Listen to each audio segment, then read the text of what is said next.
Hi Mark, I'm Amy Reeves. I really enjoyed your video on social justice. You had some really good things to say. First, I would like to say I'm not ashamed to say I'm grateful that I wasn't the only one who believed that the authors had a kind of shallow interpretation of the Golden Rule. So it was great to have that kind of confirmation that I was on the right track there in my belief. Um, as far as a biblical verse or a spiritual quotation that has really touched me the most, one thing that, and it's not necessarily a spiritual quotation, but something that has really meant a lot to me and had a great impact on my life, were the words of Gandhi, and he said, "Be the change that you wish to see in the world." Um, that requires action.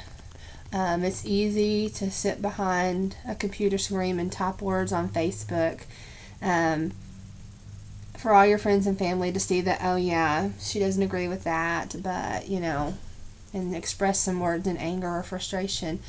Um, but it's a lot more to put feet to those words, to put action to go behind your beliefs. And I believe that quotation has the weight of Scripture to back it up.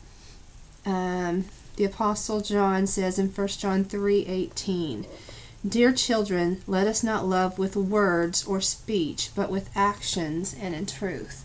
So these have had a great impact in my life because it is easy to sit here in my comfortable little house, in my comfortable little community, and be comfortable. But I don't think God calls us to love by words. Obviously, it's in Scripture. We should, when we feel strongly enough about something, we should be moved to action. We should give feet to our beliefs and our thoughts. As far as an action, you suggested you are part of a group, One by One. I went to the website and I looked at it and it looks great. My action was to provide services to people who cannot afford to pay. And I think there are some similar aspects of that. Number one, our action.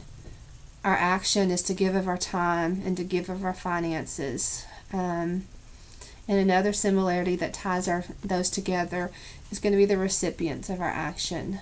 Those are the ones who can't do for themselves. They're either helpless or weak or oppressed, financially unable. So I think there's a connection there between our actions. So many ways we can be active in social justice.